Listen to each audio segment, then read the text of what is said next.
Welcome to STV life. இன்னைக்கு வீடியோவில் நம்ம என்ன பார்க்க போகிறோன்னா, ஒரு சாதாரண மனிதனாக பிறந்து ஒரு மாநிலத்தையே தன் பேச்சாலையும் எளிமையாலையும் கட்டி போட்ட ஒரு தலைவரை பற்றி தான். அவர் பெயர் பா. ஜீவானந்தம். எல்லாருமே அன்பா ஜீவானு தான் கூப்பிடுவாங்க. சொத்து சுகம் எதையுமே சேர்த்து வைக்காம மக்களோட மனசை மட்டும் சம்பாதிச்ச அந்த மனிதரோட வாழ்க்கை வரலாறை முழுசாக பார்க்கலாம் வாங்க. அதுக்கு முன்னாடி நம்மளோட சேனலை ஃபர்ஸ்ட் டைம் விசிட் பண்ணுறீங்கன்னா இந்த வீடியோக்கு ஒரு லைக் போட்டு மறக்காமல் சப்ஸ்கிரைப் பண்ணிக்கோங்க. வாங்க வீடியோக்குள்ளே போகலாம். 1907 வருஷம் ஆகஸ்ட் மாதம் 21 கன்னியாகுமரி மாவட்டத்தில் பூதப்பாண்டியில் பிறந்தார். இவருக்கு பெற்றோர் வைத்த பேர்னு பார்த்தோன்னா சொரிமுத்து. ஆனால் பொது வாழ்வுக்கு வந்த பிறகு இவரே தன்னோட பேரை ஜீவானந்தம்னு மாற்றிக்கிட்டாரு. சின்ன வயசுலேயே சாதி கொடுமைகளுக்கு எதிராக குரல் கொடுத்தாரு. கோயிலுக்குள்ளே எல்லாருமே போகணும்னு போராடினார். இதனால் அவரோட அப்பாவுக்கும் இவருக்கும் கருத்து வேறுபாடு வந்து வீட்டை விட்டு வெளியேறினார். காந்தியோட கொள்கையால் ஈர்க்கப்பட்டு கதராடை உடுத்த ஆரம்பித்தார். வைக்கோம் போராட்டத்தில் கலந்துக்கிட்டாரு. சேரன் மாதேவி குருகுலத்தில் நடந்த சாதி பாகுபாட்டை எதிர்த்து பெரியாரோட சேர்ந்து போராடினார். இவரோட பேச்சாற்றல் அப்போவே ரொம்ப பிரபலம். மேடை ஏறினா புயல் மாதிரி பேசுவார். அதுக்கப்புறமா பகத்சிங் அவர்களோட கொள்கைகளால் ஈர்க்கப்பட்டு கம்யூனிச இயக்கத்தில் இணைஞ்சார்.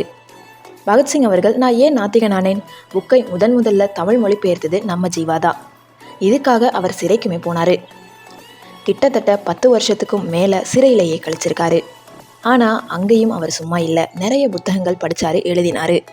ஜீவா அவர்கள் ஒரு சிறந்த கவிஞர், எழுத்தாளர். பாரதியாரோட பாடல்களை மக்கள் மத்தியில் கொண்டு போய் சேர்த்ததில் இவருக்கு பெரிய பங்கு இருக்குது.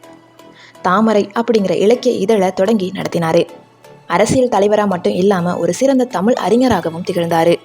1952 வண்ணாரப்பேட்டை தொகுதியில் சட்டமன்ற உறுப்பினராக, அதாவது எம்எல்ஏவாக ஜெயிச்சார். ஆனால் அப்போவும் அவர் ஒரு வாடகை வீட்டில் தான் இருந்தார். சட்டமன்றத்துக்கே பேருந்துலையோ அப்படி இல்லைன்னா நடந்து தான் போவாராம். ஒரு முறை இவரை பார்க்க வந்த ஒரு வெளிநாட்டு பிரதிநிதி ஒரு எம்எல்ஏ சாதாரண தெருவில் நடந்து வரதை பார்த்து ஆச்சரியப்பட்டு போனாராம். இவருக்குன்னு சொந்தமாக ஒரு சென்ட் நிலம் கூட கிடையாது. செருப்பு கூட இல்லாமல் பல மைல் தூரம் நடந்தே போய் மக்களுக்காக பேசுவார். 1963 வருஷம் ஜனவரி மாதம் 18 யாருமே எதிர்பார்க்காத நேரத்தில் இந்த தியாகச்சுடர் அணைந்தது. இவரோட இறுதி ஊர்வலத்தில் லட்சக்கணக்கான மக்கள் கலந்துக்கிட்டாங்க. இன்னைக்கு இருக்கக்கூடிய அரசியல்வாதிகளுக்கு ஜீவா அவர்களோட வாழ்க்கை ஒரு பெரிய பாடம். நேர்மைக்கும் எளிமைக்கும் மறுபெயர் Jeeva.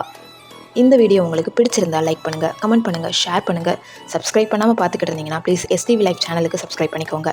Thank you so much for வாட்சிங்.